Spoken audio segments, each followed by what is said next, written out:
Bagaimana situasi ekonomi kita sebenarnya di Sulawesi Tenggara saat ini? Ada yang positif, Ya. tapi ada juga yang kurang positif ya.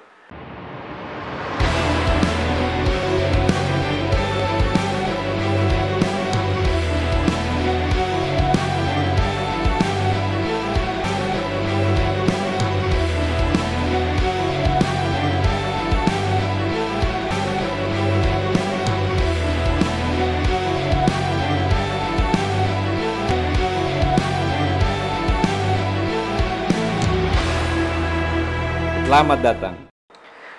Assalamualaikum warahmatullahi wabarakatuh, Prof. Waalaikumsalam warahmatullahi wabarakatuh. Selamat datang di The Halol Institute. Terima kasih atas undangan The Halol Institute. Sempat tertunda ini, Ustaz. Sempat tertunda. Tapi saya sangat respect ya, karena saya diundang sama Halol Institute, saya harus datang. Apapun risikonya. Karena sudah lama saya berjanji untuk mendukung ini program-program. Karena kemarin ada kenal tenis, Prof. Ada kenal tenis. Tapi Prof ini adalah seorang guru besar saya. Dan saya rasa ini kehormatan untuk Prof hari ini di tempat kami. Ya inilah hasil Prof mengajar kami ya. Bisa berikan karya sedikit lah buat Sulawesi Tenggara. Mudah-mudahan bisa bermanfaat untuk banyak orang. Amin ya. Saya juga bangga sebagai mantan guru. Mantan guru. Atau sebagai dosen, saya berbangga. Artinya kiprah para alumni kita ini ternyata bukan hanya ngurus-ngurus perikanan ya, tapi meluas segala sektor sekarang. Tidak hanya urus bidang perikanan, tapi juga termasuk mengurus bangsa yang lebih luas ya. Tapi kita ini Prof, perikanan itu multi talent.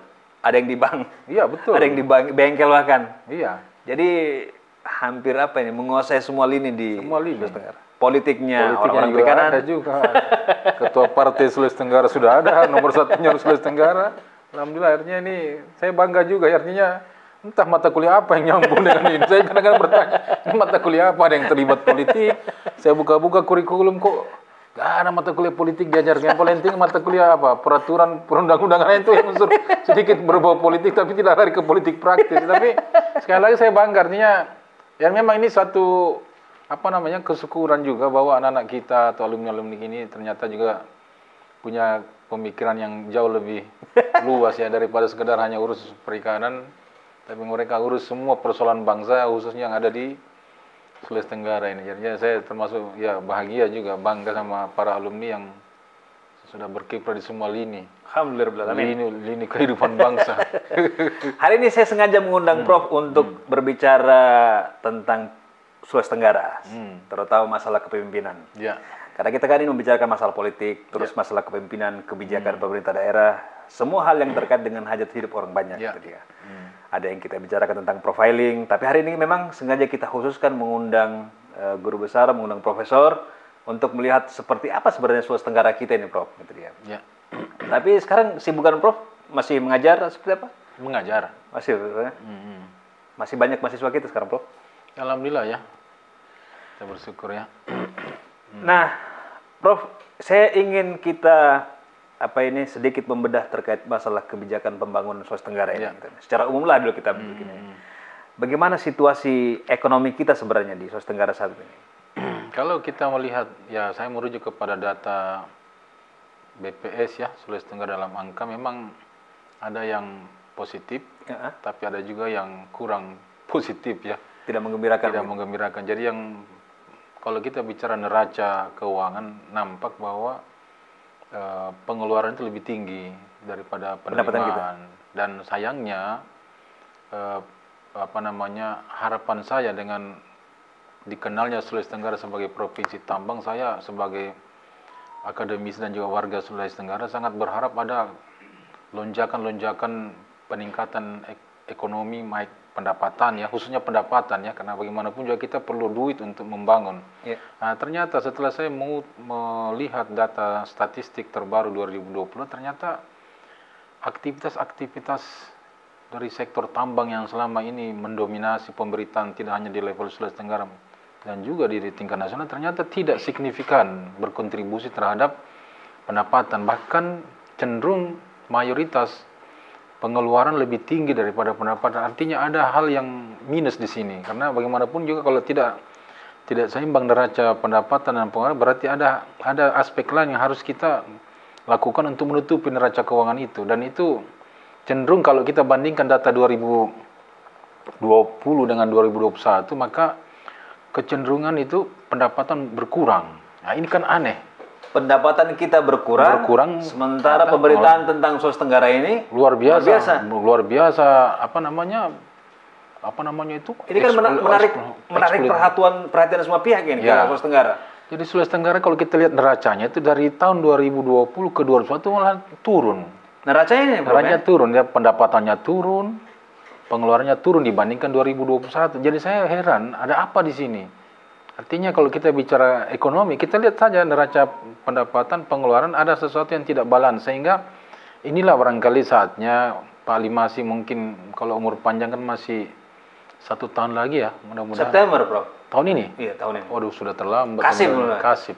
Apa bisa jadi PR untuk kepemimpinan Ya, selanjutnya? jadi PR kepemimpinan selanjutnya bagaimana potensi Sulawesi Tenggara yang dahsyat di sektor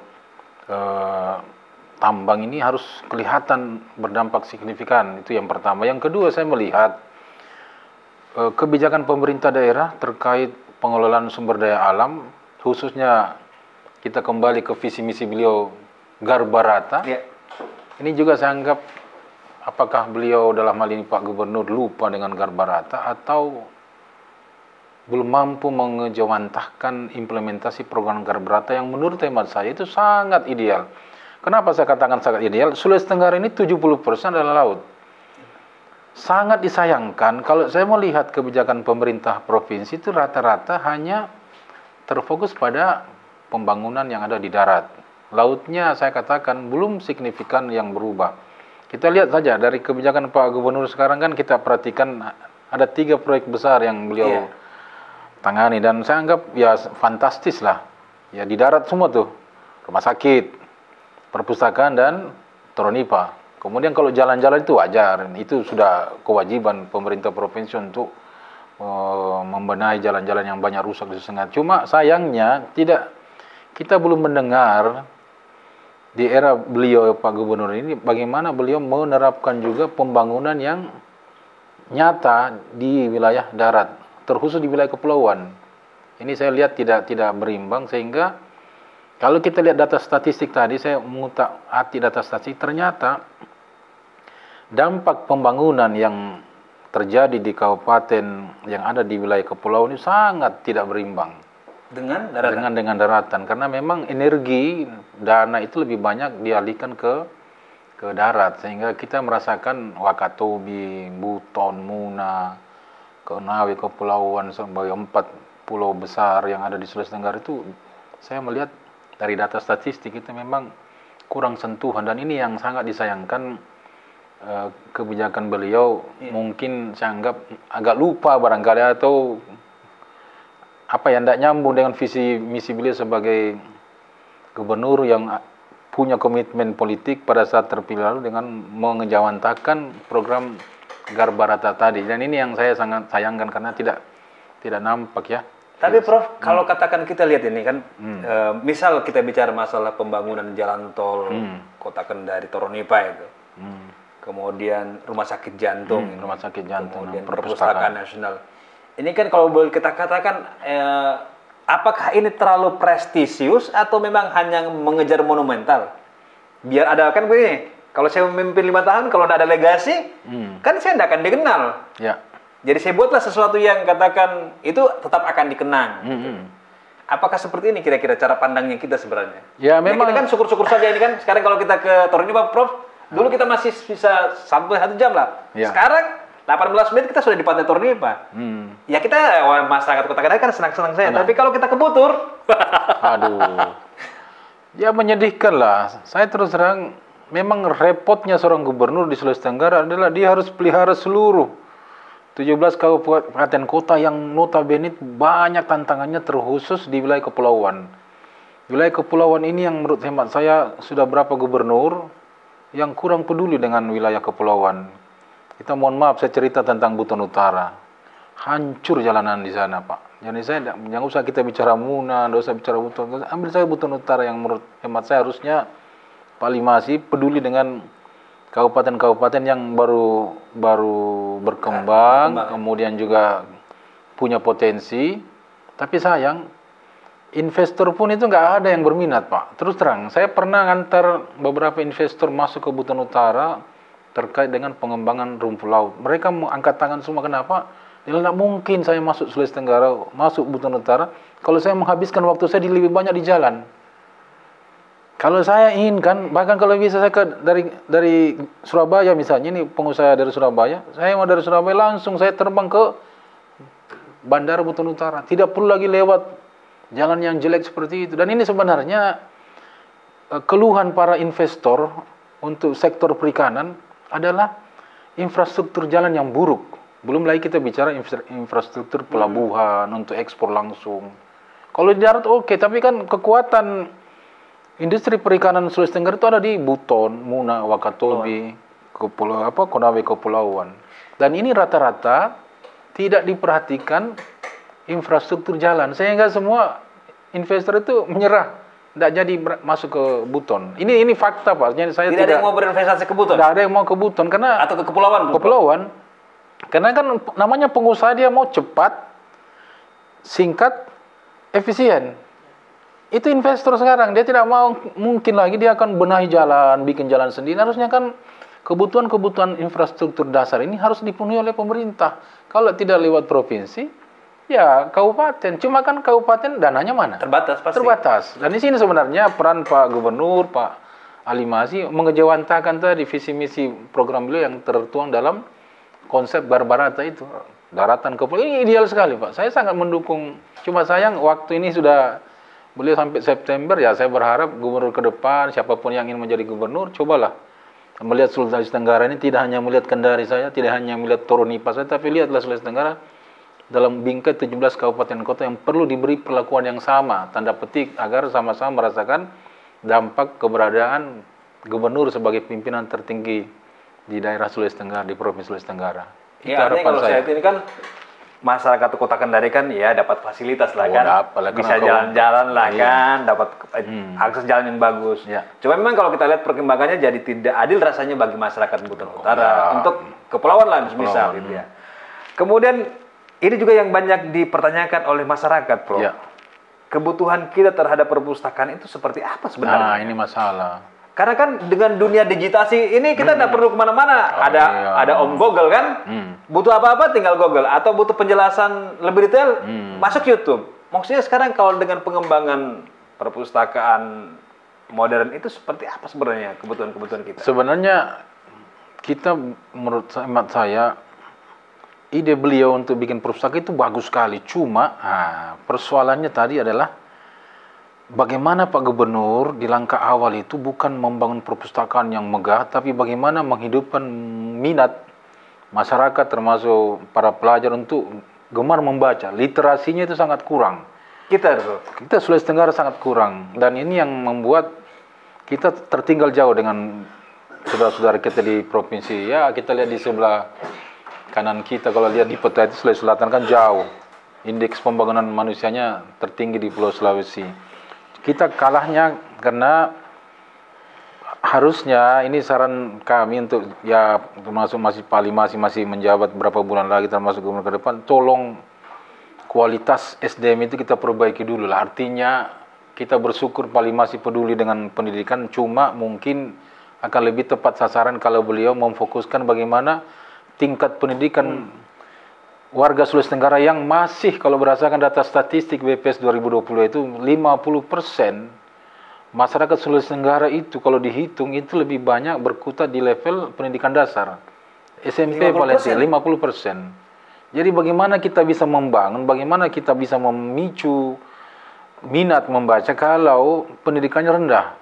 Itu yang pertama. Yang kedua tadi, Kendari ini kan ibu kota yang mungkin untuk akses wilayah daratan tidak masalah, tapi kalau misalnya Buton Utara untuk mengakses ke perpustakaan itu sulit, ya bangunlah perpustakaan ataupun pusat-pusat belajar yang berbasis internet. Jadi harusnya sebaiknya Pak Gubernur ataupun gubernur terdepan itu membuka akses internet di mana saja.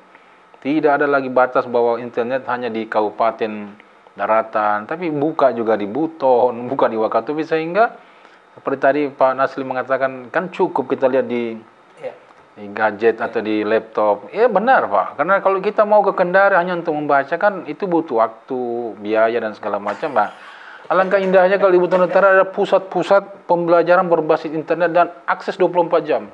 Anak-anak kita buka aja di situ. Yang penting untuk pendidikan, Pak Gubernur membuka akses seperti itu sehingga masyarakat kita cepat lebih pintar daripada yang ada di Kota Kendari. Karena sekarang akses internet itu kita bicara keadilan. Biar dia tinggal di kota, kalau tidak pernah buka internet pasti kalah sama saudara-saudara kita yang ada di wilayah daratan yang akses internet, semangat literasinya sangat tinggi. Dan inilah sebenarnya yang menurut hemat saya tidak sempat tergarap secara maksimal oleh Pak Gubernur ya. Dan ini sebenarnya PR buat gubernur ke depan ataupun siapapun yang memimpin daerah ini untuk melihat Sultra ini kalah jauh dengan saudaranya di Sulawesi Selatan karena memang tingkat pendidikan kita kalah. Kita 50% ya. Masyarakat kita berkutat di pendidikan dasar, ya, SMP paling tinggi. Sehingga gimana caranya mau mendorong kesejahteraan, kemajuan kalau beban kualitas SDM kita masih berkutat di pendidikan dasar. Ini pekerjaan berat sebenarnya, tapi sayang tidak digarap secara maksimal oleh Pak Gubernur kita. Dan mudah-mudahan beliau masih ada waktu untuk ya sedikit. Dan satu hal lagi mungkin saya ingin sampaikan di forum Halo oleh institut ini, bahwa seyogianya pembangunan yang ada di Indonesia terus di Sulawesi Tenggara itu adalah settingan jangka panjang. Ini kelemahan dasar dengan pola-pola pemerintahan sekarang ini kan, ya saya tidak bisa menyalahkan Pak Gubernur ya. Pasti semua gubernur ingin ada legacy.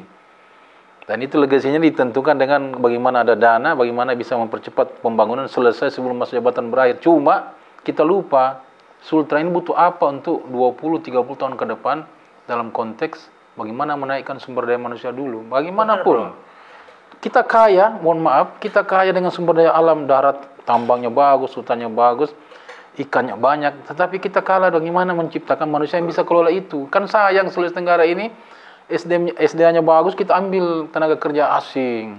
Akhirnya kita, mohon maaf saya katakan, kita hanya jadi penonton di daerah kita sendiri. Ya tidak kelihatan hasilnya kan, tambang kita banyak. Kalau saya baca data terakhir, Konawe Utara itu tahun 2022, mudah-mudahan atau 21, sayang saya lupa bawa datanya. Itu mengeksplorasi sekitar 7 juta ton nikel. Coba kalikan 1 kilo atau 1 ton itu berapa US dollar kali. Artinya kalau kita hitung dengan royalti yang bisa didapat oleh pemerintah, entah kabupaten atau provinsi, makanya tidak ada alasan provinsi ini miskin. Sulawesi Tenggara? No, ya, provinsi Sulawesi Tenggara miskin, tidak ada alasan. Itu Kabupaten Konawe Utara, kita punya 5 kabupaten termasuk Buton, itu Buton 7.000 ton. Yang terbesar itu Konawe Utara 7 juta ton, kemudian Konawe Selatan sekitar 4 juta ton, kemudian Bombana itu sekitar 3 juta ton. Hampir 20 juta ton. Kali sekian US dollar per ton.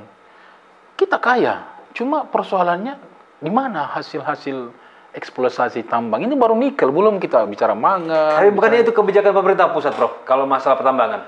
Iya, tapi kan maksud saya, di situ harus ada bargaining dari pemerintah provinsi. Bagaimanapun pemerintah provinsi kan bagian kepanjangan tangan dari pemerintah pusat. Oh iya. Kita harus ingat itu, Pak Gubernur itu adalah wakil pemerintah pusat yang diletakkan di daerah. Dan seharusnya di situlah Pak Gubernur ini harusnya sebaiknya punya negosiasi yang bisa meminta jatah lah. Kalau misalnya kabupaten, karena kita ini kan itu apa, kita garap punya lahan banyak besar, punya potensi besar, sementara warga Sulawesi Tenggara tetap miskin. Di sinilah mungkin peran Pak Gubernur, karena ada asosiasi pemerintahan provinsi Indonesia, harusnya di situ dimanfaatkan bagaimana ada bargaining agar bagi-baginya itu juga membuat Sultra ini jangan masuk kategori miskin. Kemungkinan besar saya duga kenapa SD kita, SMP kita, SMA kita, perguruan tinggi kita fasilitasnya kurang memadai, mungkin karena jujur ya, karena dananya kita kurang. Dan saya berharap dari dana-dana CSR atau bagi hasil atau apa itu masuklah ke SD, masuk ke SMP, SMA,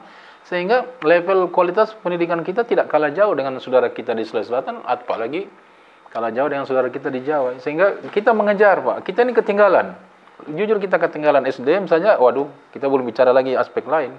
Tapi kalau saya lihat, Prof, ya, ini melihat kebiasaan-kebiasaan para pemimpin ini.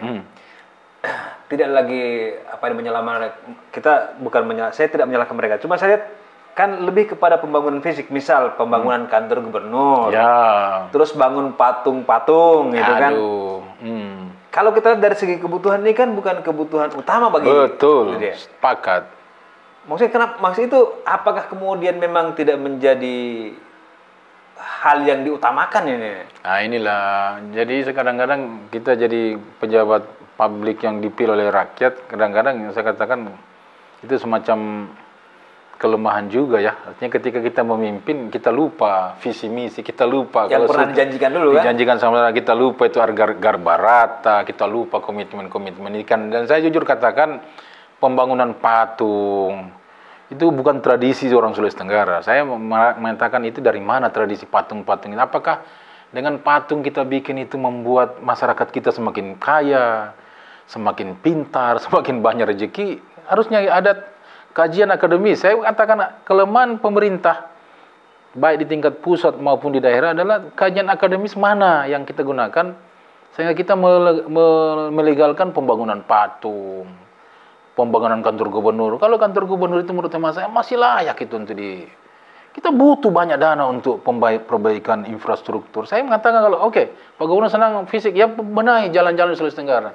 Iya. Kayak Pak Nur Alam itu, mohon maaf, saya katakan beliau sebelum berakhir masa jabatan, saya lihat jalan-jalan beliau usahakan mulus. Mudah-mudahan Pak Limasi sebelum berakhir ini beliau tinggalkan jabatan, ada gebrakan dan membuat mulus seluruh jalan, terkhusus di kabupaten-kabupaten di wilayah kepulauan. Karena kabupaten di wilayah kepulauan butuh sentuhan fisik yang signifikan untuk menyelamatkan peluang-peluang investasi yang tadi saya katakan banyak investor itu menolak masuk karena mereka melihat ketidaknyamanan berinvestasi dengan kondisi infrastruktur jalan atau transportasi yang buruk. Ini fakta Pak, saya berani katakan ini karena berapa kali saya bawa ke Buton Utara, termasuk di Sulawesi Tenggara, tapi mereka angkat tangan, tidak mampu.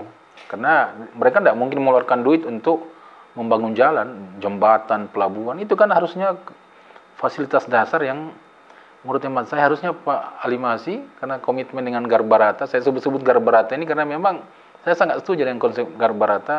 Cuma sayang tidak maksimal diimplementasikan oleh beliau, dan maka beliau lebih banyak mengurus hal-hal yang menurut hemat saya tidak urgen dan mendesak. Artinya kan dalam 5 tahun ini kalau kita kan melihat apa yang dilakukan, yang ada di mata kita, saya dan masyarakat yang lain, itu kan pembangunan kantor gubernur yang groundbreaking itu yang membutuhkan dana ratusan miliar. Kemudian ada pembangunan rujak gubernur gitu ya. Pembangunan jalan ke Toronipa, kemudian rumah sakit jantung gitu dia. Sementara rumah sakit Bahtera Mas kita ini, kalau dari hari ini kita lihat antriannya panjang, dari subuh sudah ngantri. Kenapa tidak kemudian hal-hal yang sudah dikerjakan ini tidak dilanjutkan kembali, Prof? Itu masalah. Ini juga masalah menurut hemat saya legacy tadi ya. Kecenderungan pejabat-pejabat sekarang karena berpikir Pak Limas ini kan hanya tinggal periode ini jadi gubernur karena sudah pernah jadi gubernur sebelumnya. Dengan sisa 5 tahun ini beliau menginvestasikan ke hal-hal yang menurut hemat saya itu cenderung legacy, supaya ada kenang-kenangan lah, tanda petik, terjadi pembeda dengan gubernur sebelumnya. Padahal menurut hemat saya sepakat dengan Pak Naslim bahwa memang seyogianya Pak Gubernur itu melanjutkan. Jadi Bahtera Mas, kendalanya apa, ini dilanjutkan aja. Karena ini yang paling cepat kelihatan Pak. Kalau jantung ini ya memang kita butuh juga rumah sakit seperti itu. Tapi kadang-kadang kita jadi gubernur atau pejabat itu lupa mana yang prioritas. Skala prioritas kita kadang-kadang harusnya nomor 1 jadi nomor 3. Nomor 3 jadi nomor 1. Sehingga terjadi kerancuan dalam membangun fasilitas-fasilitas yang sebenarnya lebih dibutuhkan masyarakat.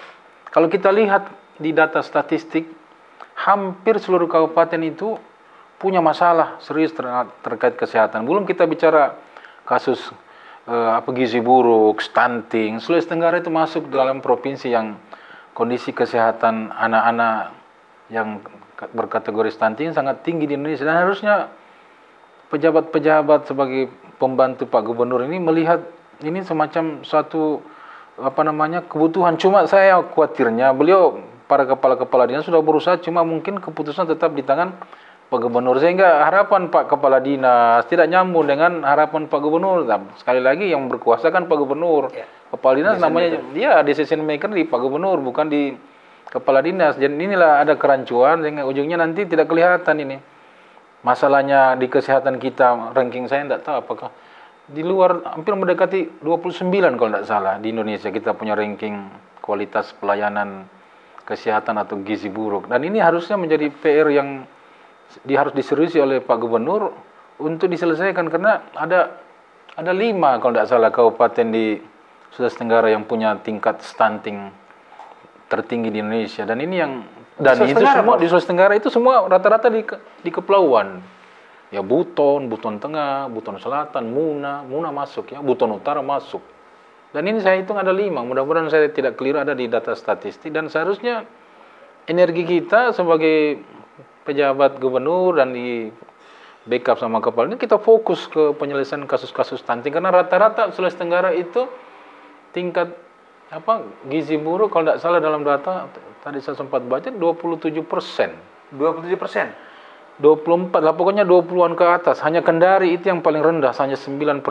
Yang lain-lain itu 20-an, bahkan ada kabupaten 30-an, dan kalau di rata-rata 24, mungkin kalau tidak salah 24 sampai 27%. Dan ini sangat ironis ya, di tengah kita gemerlap sumber daya alam yang melimpah, kaya raya dengan tambang, tapi kita bicara kesehatan, waduh, kita masuk di atas ranking 20 nasional, sama dengan provinsi-provinsi miskin yang lain. Jadi ini memang Pak Naslim, saya ya miris ya melihat PR-nya kita ternyata masih besar, Prof ya? Sangat banyak PR kita, bukan hanya masalah pendidikan, kita masalah kesehatan, pengelolaan sumber daya alam ya, pembangunan infrastruktur.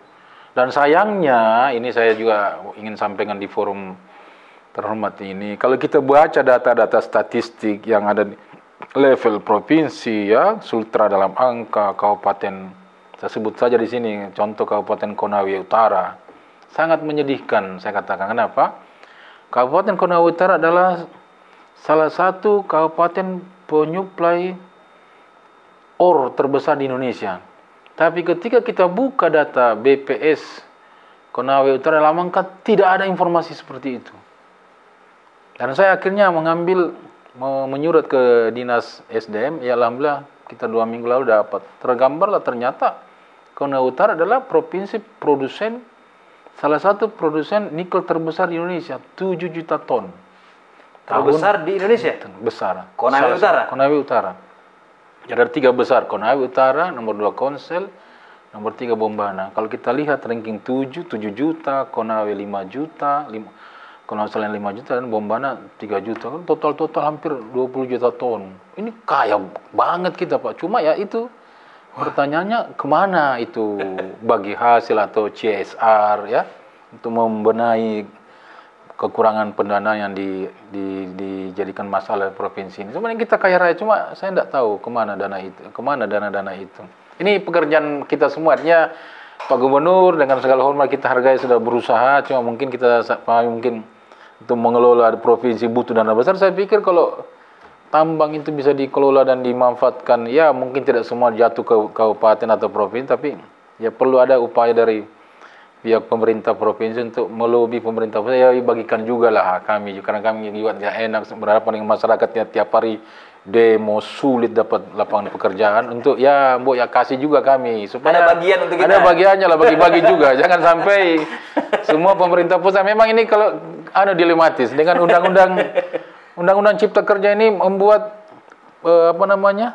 peluang untuk mendapatkan dana-dana segar dari kegiatan tambang ini semuanya lari ke pusat, hampir 100%. Dan ini hanya kita belas kasihan saja. Mudah-mudahan saya bicara di forum ini, Pak Gubernur melalui, kalau tidak salah, tidak tahu sekarang, Asosiasi Pemerintahan Provinsi Indonesia ada itu. Kalau tidak salah Pak Ali Masih juga pernah jadi ketuanya itu. Termasuk Pak Anies pernah jadi ketua. Harapan saya ada forum asosiasi pemerintahan provinsi, cobalah rembukan itu sehingga bagi hasilnya itu jangan sampai provinsi produsen terbesar nikel itu tidak menikmati hasilnya. Ini artinya kita bicara keadilan, Pak. Bukan saya mau memprovokasi Pak Gubernur, tapi mudah-mudahan Pak Ali Masih ada legasinya masih sampai September, ya coba dong berjuang supaya ada salah satu kesepakatan dengan pemerintah pusat untuk bagi-bagi dong hasilnya itu, khususnya daerah bagi provinsi atau kabupaten penghasil nikel terbesar. Ini harapan kami Pak, supaya mudah-mudahan Pak Gubernur juga masih semangat ini untuk melobi pemerintah pusat agar kasih untuk daerah. Ada bagian. Ada Oke. bagian. Baik Prof, sekarang ini melihat perikanannya secara utuh ini. Di era kepemimpinan Pak Ali Mazi, seperti apa Prof memandang pembangunan perikanan dan kelautan sebenarnya? Karena ini yang digarap ini darat, bangun ini itu, sepertinya ada yang lupa dengan urusan perikanan ini. Ya, betul ya. Jadi saya melihat selama kepemimpinan Pak Ali Mazi ini memang sektor perikanan tidak maksimal tergarap. Ada satu gagasan Pak Ali Mazi dulu yang saya dengar, beliau rencanakan membangun industri perikanan terpadu di Buton. Lengkap dengan sekolah, macam-macam, termasuk pabriknya. Cuma sayang, saya tidak tahu nasibnya sekarang, apakah tetap atau tidak. Tapi keyakinan saya, rencana itu nggak jalan, karena ya berhubung waktu yang kasih dan juga masalah dana ya. Tapi secara umum saya katakan, beliau tidak maksimal. Padahal dalam konsep garap barata itu, semua sektor tergarap, khususnya yang ada di wilayah kepulauan. Kepulauan ini adalah kekuatan besar, mengingat seperti saya katakan tadi, 70% wilayah Sulawesi Tenggara terletak di kepulauan. Yang kedua, 70% sumber pekerjaan, karena kita melihat data statistik yang ada di BPS Sultra dalam angka, itu menegaskan bahwa sektor yang paling berjasa dalam penciptaan lapangan kerja adalah sektor pertanian dan sektor jasa. Sektor pertanian tetap nomor 1. Kalau mudah-mudahan saya tidak keliru tadi, saya melihat angka 30-40% lapangan kerja yang disiapkan untuk warga Sulawesi Tenggara itu berasal dari Sektor pertanian. Dalam arti luas. Kalau pertanian berarti itu ada perikanannya, dan kalau perikanan mudah-mudahan kalau tidak salah sekitar 16% dari, dan itu masih lebih tinggi Pak dari sektor-sektor lain termasuk tambang. Oleh karena itu menurut hemat saya, kalau ini diabaikan maka kita sama menciptakan peluang-peluang terciptanya pengangguran terbuka yang masif di daerah-daerah yang tadi saya sebut agak miskin ya. Sulawesi Tenggara ini kalau bicara ketimpangan ekonomi memang berbicara di wilayah kepulauan yang notabene adalah basis-basis perikanan. Ini masalah yang pertama. Yang kedua, memang kita tidak melihat di eranya beliau Pak Gubernur ini menyangkut gebrakan-gebrakan yang signifikan dalam pengembangan perikanan. Karena kalau kita bicara statistik yang tertera dalam Sultra dalam angka data terbaru 2001 itu, yang berjasa sekarang menaikkan pendapatan sektor perikanan itu yang pertama rumput laut. Rumput laut nomor 1. Dan itu lagi-lagi di wilayah kepulauan. Saya sebut saja Muna, penghasil selain dari Buton Utara, kemudian dari Wakatobi, kemudian di wilayah Buton. Nah ini sebenarnya potensi-potensi ini yang selama ini dia jalan as usual, ya seperti apa adanya tanpa terkesan ada sentuhan-sentuhan atau teknologi dari pemerintah gitu. Bantuan pemerintah. Hampir saya katakan ada tapi tidak maksimal Pak. Sehingga tadi tidak ada lompatan, misalnya rumput laut dulu kita penguasa nasional ranking 5 terbesar Indonesia, sekarang kita terlempar 10 besar. Dan setelah kita analisis penyebabnya, ya banyak memang faktor, tapi di wilayah Sulawesi Tenggara salah satu penyebab adalah tidak tertatanya tata ruang untuk kawasan budidaya. Nah, ini dia. Tidak tertatanya? Tidak tertatanya, ada rencana RT RW provinsi tapi tidak diamalkan. Dilaksanakan? Tidak dilaksanakan, diabaikan. RT RW kita ada, Prof? Ada RT RW pesisir. Mudah-mudahan saya tidak keliru ya. Tapi kemudian tidak dilaksanakan? Tidak dilaksanakan, sehingga kalau ada investor, ya mohon maaf saya katakan ada investor tambang masuk di Sulawesi Tenggara, ya langsung jadi, kemudian juga menggusur aktivitas lain, termasuk perikanan, penangkapan, budidaya, segala macam. Akhirnya hancurlah. Saya sebut saja 2 kabupaten sekarang itu yang tidak menghasilkan lagi rumput laut. Dan itu terjadi sejak 2017. Yang pertama adalah Konawe Utara, yang kedua adalah Konawe. 2 ini dulu-dulunya adalah salah satu sentra produksi. Terkhusus Konawe Utara ini produksinya dulu cukup bagus. Bibit-bibit yang ada di Sulawesi Tenggara dari mereka? Banyak dari mereka. Yang Lemo Bajo itu? Bajo, iya Lemo Bajo itu. Nah, Lemo Bajo kan, Bro? Sekarang 0, Pak. Jadi sejak 2017, Kabupaten Konawe Utara sudah berhenti memproduksi rumput laut. Salah satu penyebabnya adalah tadi tidak tertatanya tata ruang, tidak terimplementasinya RT/RW akibat aktivitas perusahaan-perusahaan tambang. Konawe pun demikian. Dan saya khawatir nanti akan menyebar ke beberapa kabupaten yang notabene beralih fungsi lahan menjadi lahan tambang. Ya, kita sebut saja Buton. Kaget saya melihat Buton sudah masuk juga dalam kawasan tambang. Dan ini saya mohon maaf, saya harus katakan di forum ini bahwa sangat berisiko bentang alam pulau kecil seperti Buton, Muna digarap nikelnya. Saya khawatir Pulau Buton itu nanti jadi apa, Muna jadi apa. Nanti kita lihat. Mungkin tidak dirasakan sekarang, tapi kekhawatiran saya 10-15 tahun ke depan masyarakat Buton, Muna akan menjerit karena rusaknya alam yang terjadi, karena memang carrying capacity daya dukung lingkungan Buton Muna itu hampir sama sekali. Buton rusak gara-gara eksploitasi tambang yang menurut saya tidak layak dilakukan di Buton. Maka khawatir saya adalah Buton itu akan lewat tanda petik ya. Padahal kita punya potensi aspal. Harusnya kan itu yang dikembangkan. Harusnya itu yang dikembangkan, bukan menggarap nikel, karena nikel ini kan bersentuhan dengan topsoil dibuka. Topsoil dibuka, dan itu ya banyak sektor lain akan menjerit. Kan halnya dengan aspal. Aspal ini kan sudah sejak lama Buton ini.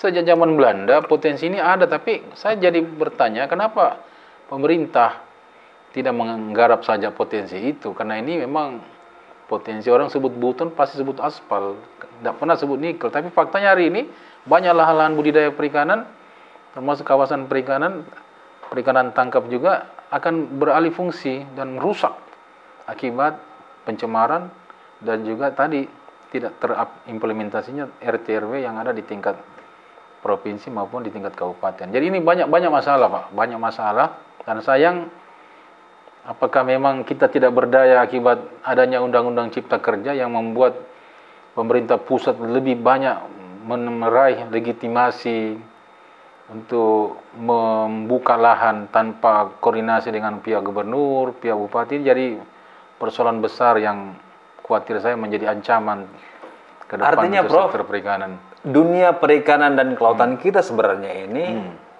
diambang kerusakan sebenarnya. Bukan diambang kerusakan, karena sudah ada 2 kabupaten yang nggak ada produksi rumput lautnya. Betul.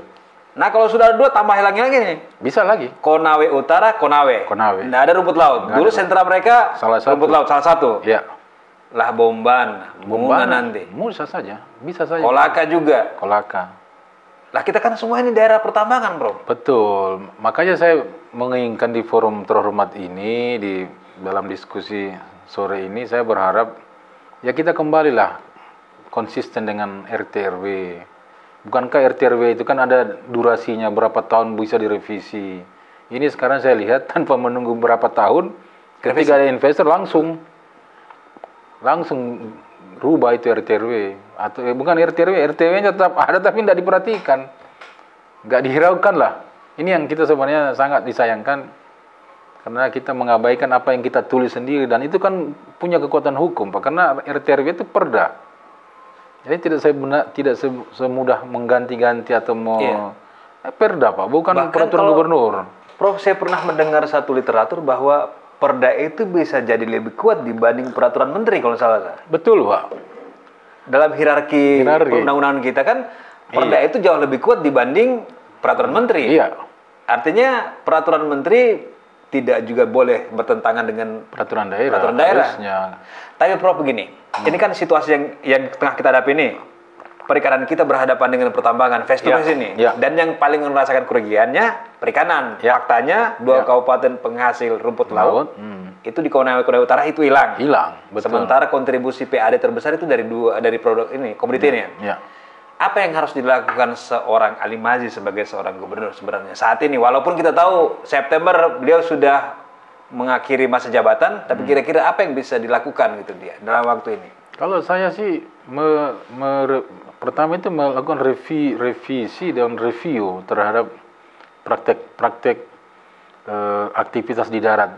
Saya katakan Makanya saya mendukung sekali itu program Garabarata itu. Cuma mungkin beliau tidak maksimal mengimplementasikan, sehingga ketika bicara pembangunan perikanan ya harus juga mencermati upaya alih fungsi lahan yang terjadi darat.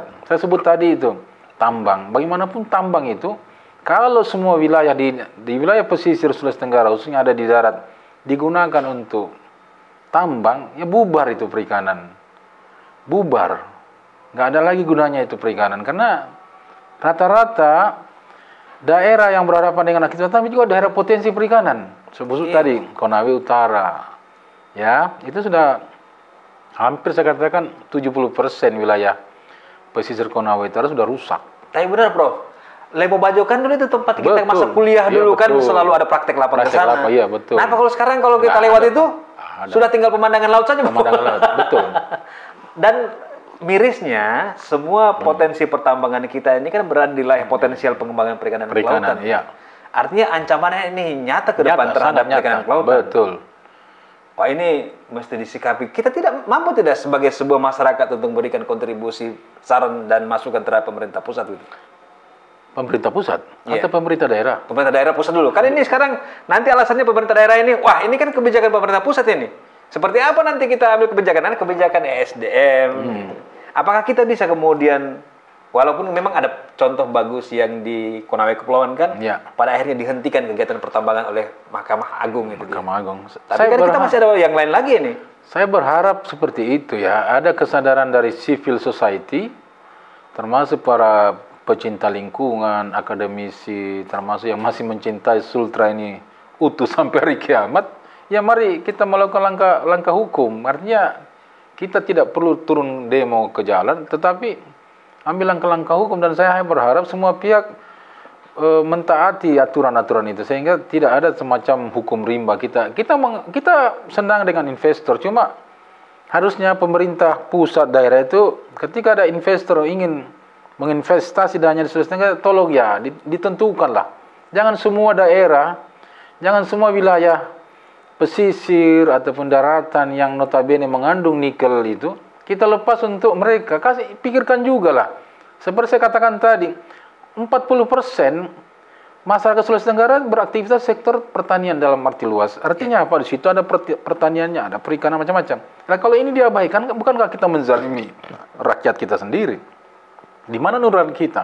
Kalau upaya-upaya yang dilakukan seperti di Konawe Utara, saya sangat happy ya, sangat bangga bahwa ternyata para hakim-hakim, para penegak hukum masih punya nurani untuk menyelamatkan satu pulau Wawoni. Dan saya berharap ke depan juga ya pikirkanlah dampak ada upaya-upaya hukum yang dilakukan serupa di Konawe Kepulauan untuk wilayah-wilayah yang kita tidak menghambat investasi, tidak melarang nikel digarap, tapi ya kalau bisa ada di batasan di wilayah mana yang tidak boleh masuk sama sekali industri tambang, apapun alasannya. Harus konsisten seperti itu. Jangan semua wilayah potensi. Memang jujur Sulawesi Tenggara ini Pak, kalau wilayah daratan tambang semua, dari utara sampai Pulau Buton Muna, bahkan sampai Wakatobi ada tambang juga Pak di sana. Cuma kalau ini semua kita lepas untuk tambang, matilah sektor perikanan. Di sinilah memang rumitnya kita menjadi gubernur di Sulawesi Tenggara, karena banyak variabel-variabel yang harus kita kaji secara cermat sehingga tidak menimbulkan kerugian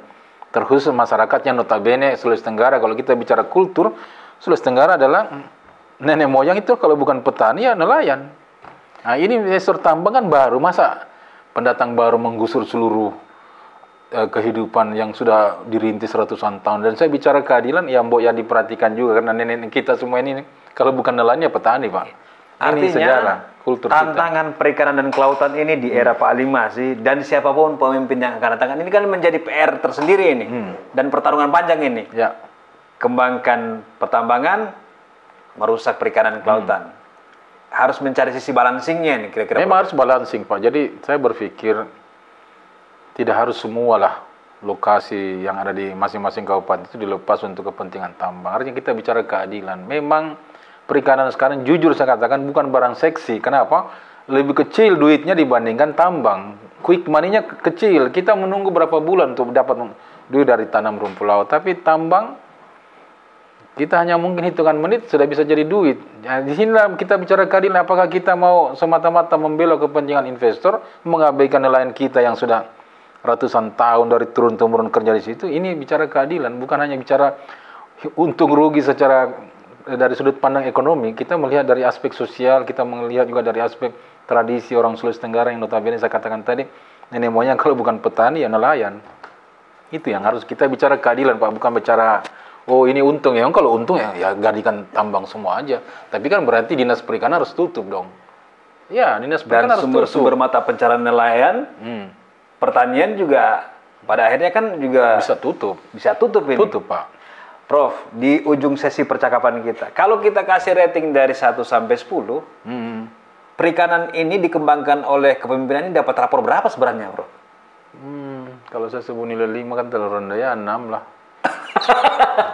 Ya, tapi kalau 5, Prof, itu kan namanya rapor merah itu ya. Artinya kan artinya maksudnya begini, memang tidak maksimal, tidak Pak. Maksimal ya. Ya mau dapat nilai, yang penting lulus lah. Kalau nilai 5 kan nanti tinggal kelas, Prof. Iya, cuma saya ya 6 lah atau 5,5. Yang penting kan 5,5 lulus toh. Cuma tidak maksimal, Pak. Artinya saya sebagai orang perikanan ya jujur saya kecewa ya, karena keinginan saya ini juga bukan saya bicara pribadi saya, ini kan nuraninya para nelayan kan kita bisa baca. Artinya mereka sekarang menjadi kaum marginal, terpinggirkan oleh kepentingan pemodal kuat di sektor pertambangan. Ini fakta, Pak. Kita bicara fakta hari ini bahwa mana ada sih nelayan yang happy dengan keadaan seperti ini, Pak. Dia tergusur hanya karena keberpihakan yang tidak berkeadilan di negara kita, termasuk di wilayah Pro. Ini kita bicara nurani aja. Artinya saya tidak suka bicara muluk-muluk, tapi saya juga mewakili aspirasi para nelayan bahwa ada yang dilupakan di Republik ini, termasuk provinsi, adalah keadilan. Tidak hanya melihat saya bisa dapat apa kalau saya bangun perikanan, tapi saya bisa selamatkan berapa nyawa yang setia membangun daerah ini sudah ratusan tahun melalui jalur perikanan, pertanian, peternakan, kehutanan, dan semacam yang termasuk dalam lingkup pertanian secara umum. Oke, Prof.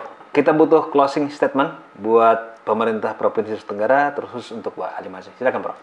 Jadi saya berharap Pak Gubernur kita yang tercinta, Pak Ali Masih, bisa memanfaatkan sisa periode beliau sebagai gubernur dengan mengoptimalkan apa yang bisa dilakukan. Saya pikir belum terlambat, walaupun memang sudah agak kasep, untuk memulai sesuatu yang masih bisa ditinggalkan. Tidak hanya sekedar mengejar pembangunan fisik, yang kita syukuri ya, kita tetap bersyukur beliau membangun, cuma jangan lupakan bahwa kiprah beliau di wilayah kepulauan itu sangat ditunggu. Bagaimana membangun mereka untuk bisa tersenyum melihat Sultra di masa yang akan datang.